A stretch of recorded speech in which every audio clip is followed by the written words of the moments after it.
ఓం శాంతి. బాబా ఈరోజు పిల్లలు మీ భాగ్యాన్ని ఎప్పుడూ మరచిపోకూడదు అన్నారు. స్వయం భగవంతుడు మనకి ప్రతిరోజు టీచర్ అయి చదివిస్తూ ఉన్నారు. ఈ సంగమయుగంలో భగవంతుడిని సర్వ సంబంధాలతో మన తోడుగా మనం పొందాం. వారితో పాటుగానే మనము ఈ అంతిమ జన్మ యొక్క యాత్రను కొనసాగిస్తున్నాం. మరి బాబా ఎంత పర్ఫెక్ట్గా ఉన్నారో మనం కూడా అంత పర్ఫెక్ట్గా తయారయ్యేలాగా పురుషార్థం చేయాలి. బాబా అన్నారు, మీరు సత్యమైన సుఖశాంతులను అనుభవం చేసుకోవాలి అనుకుంటే పవిత్రతను ధారణ చేయండి.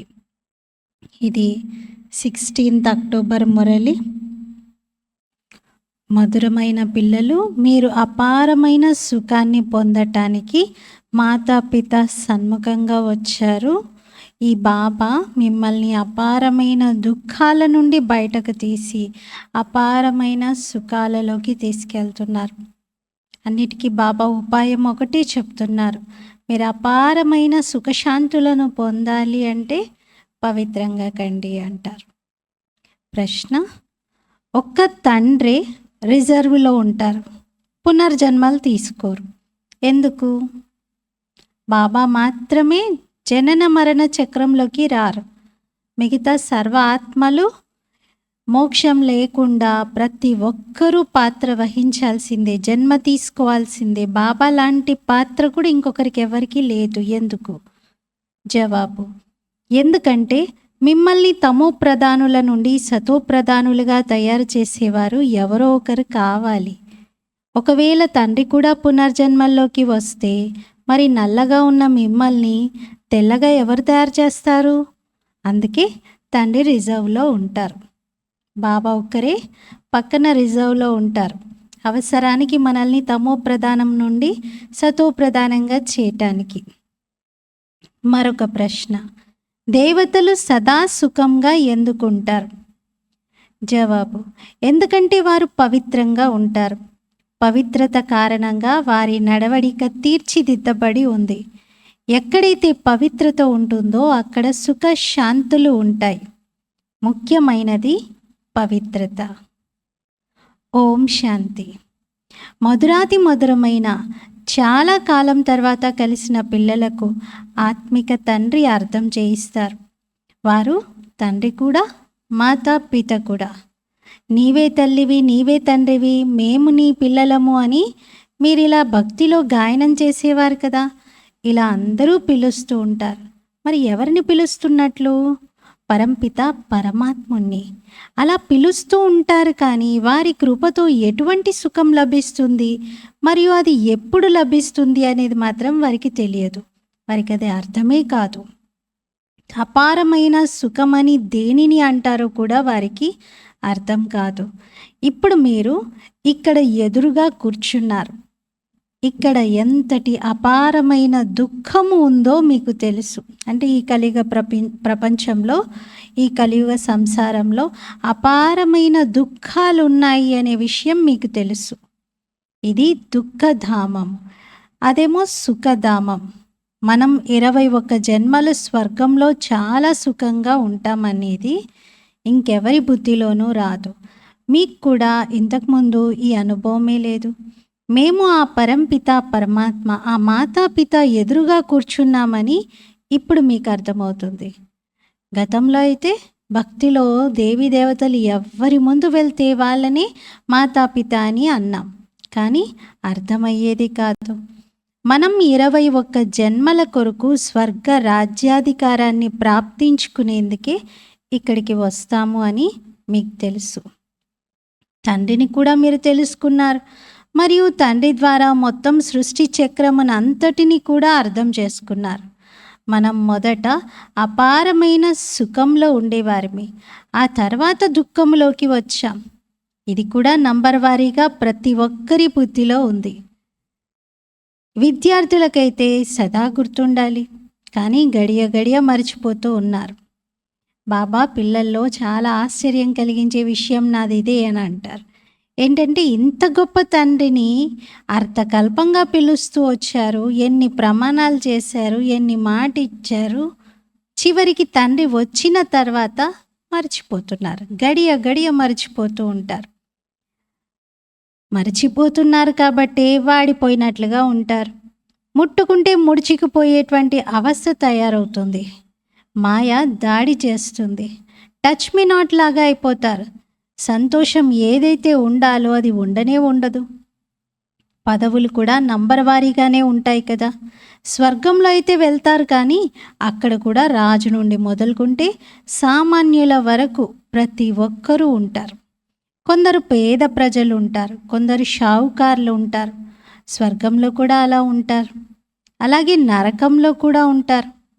ఉన్నతులు మరియు తక్కువగా ఉన్నవారు, అపారమైన సుఖాన్ని పొందేవారు, సుఖాన్ని పొందేవారు, ఇలా తేడా అయితే ఉంటుంది కదా. మరి అపారమైన సుఖాన్ని పొందటానికి మనం పురుషార్థం చేస్తున్నాం. ఇప్పుడు పిల్లలైన మీకు ఇది తెలుసు, ఈ లక్ష్మీనారాయణలకు అందరికన్నా ఎక్కువ సుఖం ఉంది కదా. ముఖ్యమైనది పవిత్రత విషయం. పవిత్రత లేకుండా శాంతి మరియు సంపన్నత కూడా లభించదు. ఇక్కడ నడవడిక చాలా బాగుండాలి. మనుషుల నడవడిక పవిత్రత ద్వారానే తీర్చిదిద్దబడుతుంది.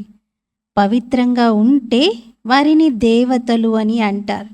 మీరిక్కడకు దేవతలుగా అయ్యేందుకు వచ్చారు. దేవతలు సదా సుఖంగా ఉండేవారు. మనుషులెవ్వరూ సదా సుఖంగా ఉండలేరు. సుఖం దేవతలకే ఉంటుంది. ఈ దేవతలనే మీరు పూజించేవారు కదా, ఎందుకంటే వారు పవిత్రంగా ఉండేవారు. మొత్తం ఆధారమంతా పవిత్రత పైనే ఉంది. పవిత్రత సుఖ శాంతులకు జనని అని అంటారు. విఘ్నాలు కూడా ఈ ప్యూరిటీ విషయంలోనే కలుగుతూ ఉంటాయి.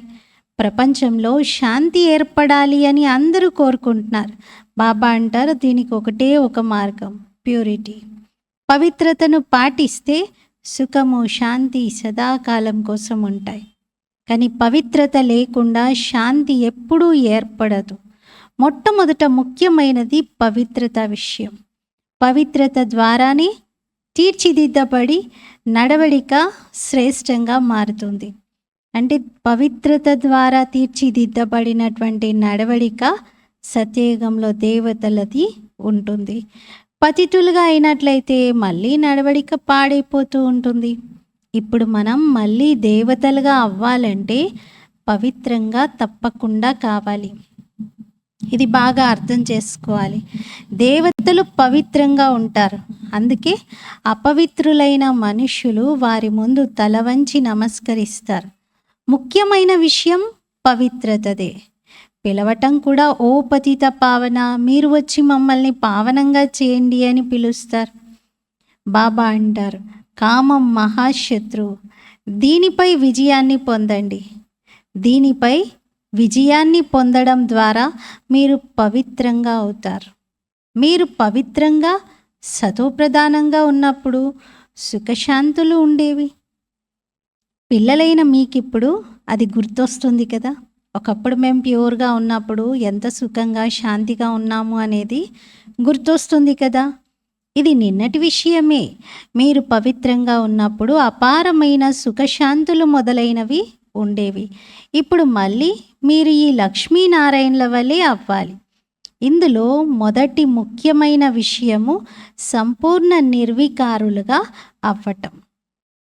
ఈ మహిమ చేయబడింది కదా, ఇది జ్ఞాన యజ్ఞము. ఇందులో విఘ్నాలైతే తప్పనిసరిగా వస్తాయి. పవిత్రత విషయంలో ఎంత విసిగిస్తూ ఉంటారు, ఎన్ని రకాల ఇబ్బందులు పెడుతూ ఉంటారు. ఆసురీ సాంప్రదాయం మరియు దైవీ సాంప్రదాయం అని కూడా అంటూ ఉంటారు. సత్యయుగంలో ఈ దేవతలు ఉండేవారని మీ బుద్ధిలో ఉంది. ముఖం చూస్తే మనుష్యుల వలనే ఉన్నా కానీ వారిని దేవతలనే అంటారు. ఎందుకంటే సంపూర్ణ సతోప్రధానంగా ఉంటారు. అక్కడ ఎటువంటి లోపము ఉండదు. ప్రతి వస్తువు పర్ఫెక్ట్గా ఉంటుంది. శివబాబా ఎంత పర్ఫెక్ట్గా ఉంటారు. కావున పిల్లలని కూడా పర్ఫెక్ట్గా తయారు చేస్తారు. యోగ బలంతో మీరెంత పవిత్రంగా మరియు సుందరంగా తయారవుతారు. ఈ యాత్రికుడైతే సదా సుందరంగానే ఉంటారు. బాబా ఏమంటారు, మే హసీన్ ముసాఫిర్ హూ అంటారు. చాలా సుందరమైనటువంటి యాత్రికుడని నేను. వారు నల్లగా ఉన్న మిమ్మల్ని తెల్లగా తయారు చేస్తారు. శివబాబా నల్లగా ఉన్న మనల్ని తెల్లగా చేస్తారు. అక్కడ సహజ సిద్ధమైన సౌందర్యం ఉంటుంది. సుందరంగా తయారు చేయవలసిన అవసరం ఉండదు. సతో ప్రధానులు సుందరంగానే ఉంటారు. వారే మళ్ళీ తమో ప్రధానంగా అవ్వడంతో నల్లగా అయిపోతారు. పేరే శ్యామ్ మరియు సుందర్ అని ఉంది. మరి కృష్ణుణ్ణి అలా శ్యామ సుందరుడు అని అంటారు కదా. దీని అర్థాన్ని బాబానే అర్థం చేయిస్తారు. ఇంకెవ్వరికి శ్యామసుందరుడు అంటే అర్థం తెలియదు, చెప్పలేరు ఎవరు. భగవంతుడైన తండ్రి ఏ విషయాలనైతే వినిపిస్తారో వాటిని ఇతర మనుష్యులెవ్వరూ వినిపించలేరు. చిత్రాల్లో స్వదర్శన చక్రాన్ని దేవతలకే చూపించారు. బాబా అర్థం చేయిస్తున్నారు, మధురాతి మధురమైన పిల్లలు, దేవతలకైతే స్వదర్శన చక్రం అవసరమే లేదు. వారు శంఖం మొదలైన వాటిని ఏం చేసుకుంటారు? స్వదర్శన చక్రధారులు బ్రాహ్మణ పిల్లలైన మీరే. స్వదర్శనం చేసేది మనమే, ఆ చక్రం తిప్పేది మనమే. దేవతలకైతే దాని నాలెడ్జే ఉండదు. శంఖ ధ్వనిని కూడా మీరే చేయాలి. ఇప్పుడు విశ్వంలో శాంతి స్థాపన ఏ విధంగా జరుగుతుందో మీకు అర్థమైంది. దాంతోపాటు నడవడిక కూడా బాగుండాలి. భక్తి మార్గంలో కూడా మీరు దేవతల ముందుకు వెళ్ళి మీ నడవడికను వర్ణన చేసుకుంటారు కదా, కానీ దేవతలేమి మీ నడవడికను తీర్చిదిద్దరు. తీర్చిదిద్దేవారు వేరొకరు ఉన్నారు. ఆ శివబాబా నిరాకారుడు. వారి ఎదురుగా మీరు సర్వగుణ సంపన్నులు అని అనరు. శివుని మహిమయే వేరు. దేవతల మహిమను గానం చేస్తారు, కానీ మనం ఆ విధంగా ఎలా అవ్వాలి అనే ఆలోచన మాత్రం ఎవరికి కలగదు. ఆత్మయే పవిత్రంగా మరియు ఆత్మయే అపవిత్రంగా అవుతుంది. ఇప్పుడు మీ ఆత్మ పవిత్రంగా అవుతుంది. ఆత్మ శరీరము రెండు పవిత్రంగా అవుతున్నాయి. అంటే సత్యయుగంలో మనకి పవిత్రమైన దేహం లభిస్తుంది. ఆత్మ సంపూర్ణంగా అవుతే ఇంకా పతిత శరీరంలోకి వెళ్ళదు కదా, పావనమైన శరీరమే తయారవుతుంది. ఇక్కడైతే పావన శరీరం ఉండదు. ఎప్పుడైతే ప్రకృతి కూడా సతోప్రధానంగా ఉంటుందో అప్పుడే పావన శరీరం ఉంటుంది. కొత్త ప్రపంచంలో ప్రతి వస్తువు సతోప్రధానంగా ఉంటుంది. ఇప్పుడు పంచతత్వాలు తమో ప్రధానంగా ఉన్నాయి. అందుకే ఎన్ని వైపరీత్యాలు జరుగుతూ ఉంటాయి.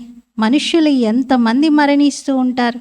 తీర్థయాత్రలకు వెళ్తారు, ఏదైనా ప్రమాదం జరిగితే ఒకేసారి చాలామంది మరణిస్తారు. నీరు, భూమి మొదలైనవి ఎంతగా నష్టపరుస్తాయి. ఈ తత్వాలన్నీ మీకు సహాయం చేస్తాయి. వినాశనంలో అకస్మాత్తుగా వరదలు వస్తాయి, తుఫాన్లు వస్తాయి. ఇవి ప్రకృతి వైపరీత్యాలు. ఆ బాంబులు మొదలైనవి ఏవైతే తయారు చేస్తారో అవి కూడా డ్రామాలో నిశ్చితమై ఉన్నాయి. వాటిని ఈశ్వరీయ ఆపదలు అని అనరు. గాడ్లీ కెలమెటిస్ అని అనకూడదు. అవి న్యాచురల్ కెలమెటిస్. అవన్నీ మనుషుల చేత తయారు చేయబడినవి. మరి మనుషులే వాటిని బాంబులను రచిస్తూ ఉన్నారు. అందులో భగవంతుని యొక్క హస్తమేమీ లేనే లేదు. భూకంపాలు మొదలైనవి మనుష్యుల చేత తయారు చేయబడినవి కావు. ఆపదలు మొదలైనవన్నీ ఒకదానికొకటి కలుస్తూ ఉంటాయి. మనుషుల చేత అంటే మాన్యువల్గా తయారు చేయబడినటువంటి డిజాస్టర్స్, మ్యాన్ మేడ్ డిజాస్టర్స్ అంటారు. అవే ఈ ప్రకృతి వైపరీత్యాలతో పాటుగా మొత్తం ప్రపంచాన్ని వినాశనం చేస్తాయి. అంటే న్యాచురల్ డిజాస్టర్స్ ఏమో ప్రకృతి పరంగా ఏర్పడేటువంటివి. మ్యాన్ మేడ్ డిజాస్టర్స్ అంటే ఏవైతే అణుబాంబులు, మిజైల్స్, యుద్ధాల ద్వారా ఏర్పడుతున్నటువంటి వినాశనం ఉందో అది. ఇలా వినాశనం ఏదైతే ఉందో దాంట్లో భగవంతుని ప్రమేయం ఉండదు. ఈ ఆపదలు మొదలైనవన్నీ ఒకదానికొకటి కలుస్తాయి. భూమిపైన ఉన్న భారం తగ్గుతుంది. బాబా ఏ విధంగా మనల్ని పూర్తి తేలికగా చేసి తనతో పాటు కొత్త ప్రపంచానికి తీసుకెళ్తారనేది మీకు తెలుసు. తలపై ఉన్న భారం తేలికగా అవ్వడంతో ఇంకా చురుకుగా అయిపోతారు కదా. మిమ్మల్ని బాబా పూర్తి తేలికగా చేసేస్తారు. అన్ని దుఃఖాలు దూరం అయిపోతాయి. ఇప్పుడు మీ అందరి తల చాలా భారీగా ఉంది. ఆ తర్వాత అందరూ తేలికగా, శాంతిగా, సుఖంగా అయిపోతారు. బాబా అందరి సద్గతిని చేయడానికి వచ్చారు. ఈ సంతోషం అందరికీ ఉండాలి. ఎప్పుడైతే పూర్తి స్థాపన జరుగుతుందో అప్పుడు అన్ని ధర్మాలు వినాశనం అయిపోతాయి. ఇంతకుముందు మీ బుద్ధిలో ఈ ఆలోచన కూడా ఉండేది కాదు. ఇప్పుడు మీరు అర్థం చేసుకుంటున్నారు. బ్రహ్మ ద్వారా స్థాపన అన్న గాయనం కూడా ఉంది. మిగిలిన అనేక ధర్మాలన్నీ వినాశనం అయిపోతాయి. ఈ కర్తవ్యాన్ని ఒక్క తండ్రే చేస్తారు.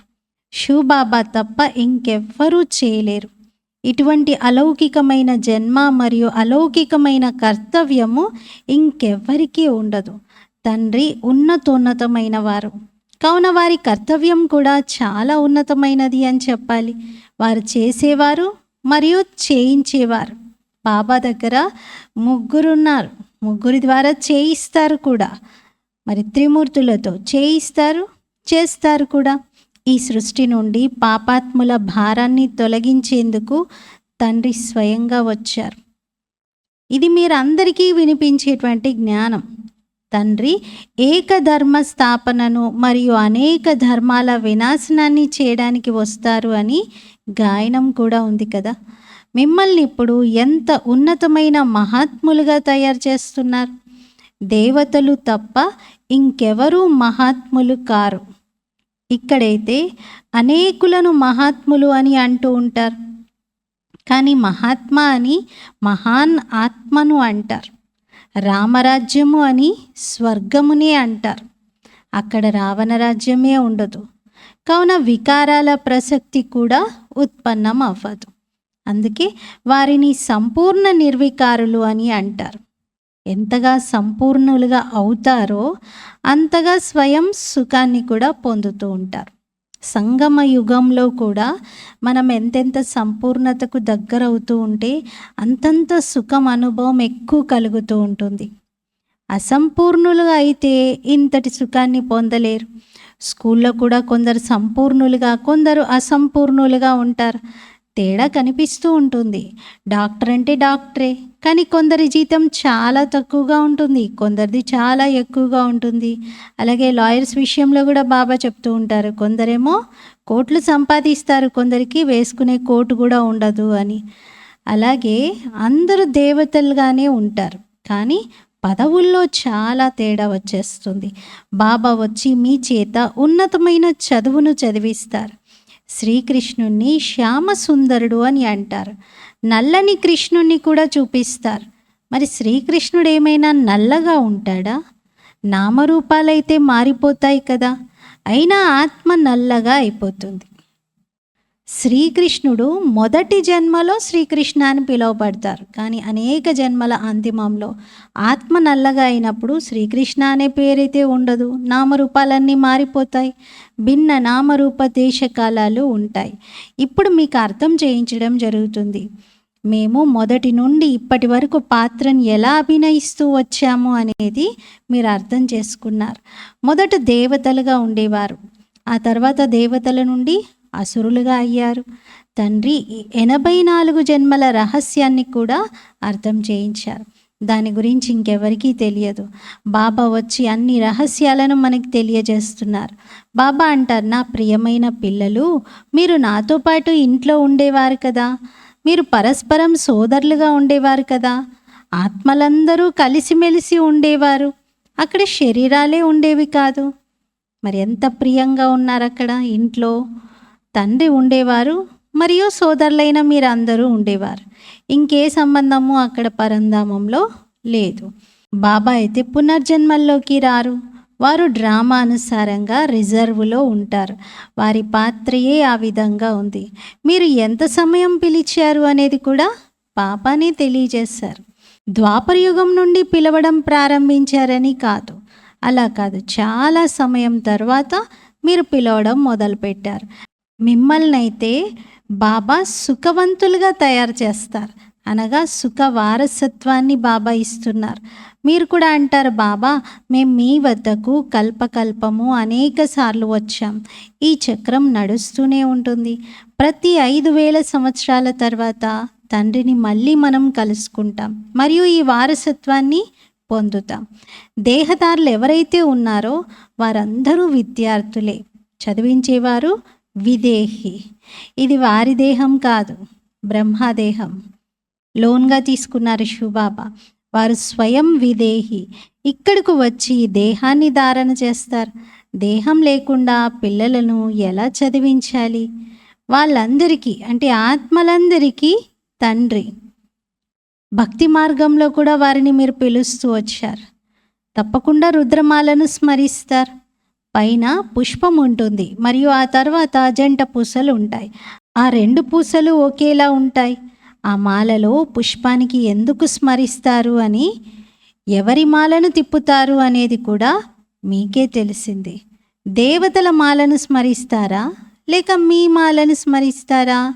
మాల దేవతలదా లేక మీదా? దేవతలది అని మాత్రం అనరు. ఈ బ్రాహ్మణులనే తండ్రి కూర్చొని చదివిస్తారు. బ్రాహ్మణుల నుండి మళ్ళీ దేవతలుగా తయారవుతారు. ఇప్పుడు మీరు చదువుకుంటారు, తర్వాత అక్కడికి వెళ్ళి దేవతా పదవిని పొందుతారు. అంటే అందరి నోట్లో మెదులుతూ ఉన్నటువంటి ఆ జపమాల, ఆ స్మరణ ఎవరిది? మనదే అంటున్నారు బాబా. మీ బ్రాహ్మణ రూపంలో మీరు చేసినటువంటి తపస్యకి, మీరు చేసిన పురుషార్థానికి అంత మహిమ జరుగుతుంది. మాల రూపంలో మిమ్మల్ని స్మరిస్తున్నారు. భలే పేరు నోటితో దేవతలదే తీసుకున్నా కూడా అది మీ స్మరణనే అంటున్నారు బాబా. మాల బ్రాహ్మణులైన మీదే. మీరు తండ్రి ద్వారా చదువుకొని కష్టపడి మళ్ళీ దేవతలుగా అయిపోతారు. బలిహారం అంతా అంటే గొప్పతనం అంతా చదివించే వారిదే. తండ్రి పిల్లలకు ఎంత సేవను చేస్తారు. అక్కడైతే ఎవ్వరూ తండ్రిని స్మృతి చేయరు. సత్యయుగంలో భక్తి మార్గంలో మీరు మాలను తిప్పేవారు. ఇప్పుడు ఆ పుష్పం వచ్చి మిమ్మల్ని కూడా పుష్పాలుగా తయారు చేస్తున్నారు. ఎవరు? జపమాలలో ఏదైతే పుష్పంగా శివబాబాని చూపించారో ఆ పుష్పమైన బాబా స్వయంగా వచ్చి మనల్ని కూడా పుష్పాలుగా తయారు చేస్తున్నారు. అనగా మాలలోని మనులుగా తయారు చేస్తారు. మీరు పుష్పాల వలె తయారవుతారు కదా. ఆత్మజ్ఞానం కూడా ఇప్పుడు మీకు లభిస్తుంది. మొత్తం సృష్టి యొక్క ఆది మధ్యాంతాల జ్ఞానము మీ బుద్ధిలో ఉంది. మహిమ అంతా మీదే. బ్రాహ్మణులైన మీరే కూర్చొని మీ సమానంగా బ్రాహ్మణుల వలె తయారు చేసి ఆ తర్వాత స్వర్గవాసులైన దేవీ దేవతలుగా తయారు చేస్తారు. దేవతలు స్వర్గంలో ఉంటారు. మీరు ఎప్పుడైతే దేవతలుగా అవుతారో అప్పుడు అక్కడ మీకు భూత భవిష్యత్ వర్తమాన కాలాల యొక్క జ్ఞానమే ఉండదు. ఇప్పుడు బ్రాహ్మణ పిల్లలైన మీకే భూత భవిష్యత్ వర్తమాన కాలాల యొక్క జ్ఞానం లభిస్తుంది. ఇంకెవరికి ఈ జ్ఞానం లభించదు. మీరు చాలా చాలా భాగ్యశాలిగా ఉన్నారు. కానీ మాయ మళ్ళీ మరిపింపజేస్తుంది. మిమ్మల్ని బాబా ఏమీ చదివించరు. అంటే బ్రహ్మబాబా కాదు మీకు చదివిస్తున్నది. ఇతను కూడా ఒక మానవుడే. ఇతను కూడా చదువుకుంటున్నారు మీతో పాటుగా. ఇతను అందరికన్నా చివరిలో ఉండేవారు. అందరికన్నా నెంబర్ 1 పతితుడైన వారే మళ్ళీ నెంబర్ 1 పావనునిగా అవుతారు. ఎంత సుఖవంతులుగా ఉంటారు.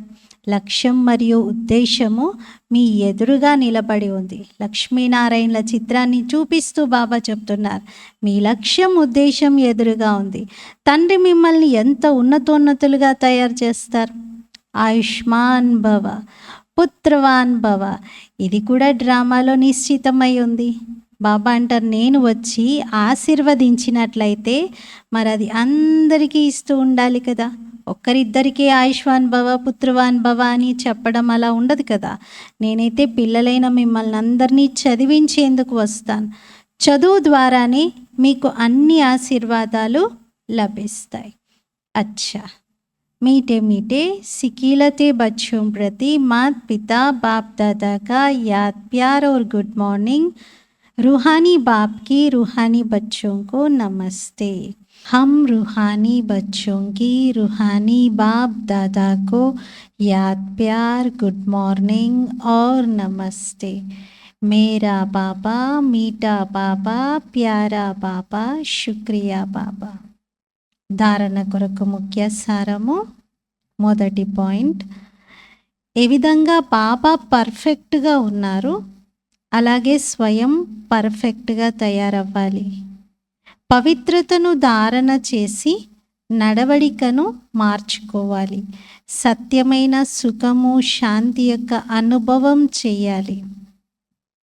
సెకండ్ పాయింట్, సృష్టి యొక్క ఆది మధ్యాంతాల జ్ఞానాన్ని బుద్ధిలో పెట్టుకొని బ్రాహ్మణుల నుండి దేవతగా తయారయ్యే సేవ చేయాలి.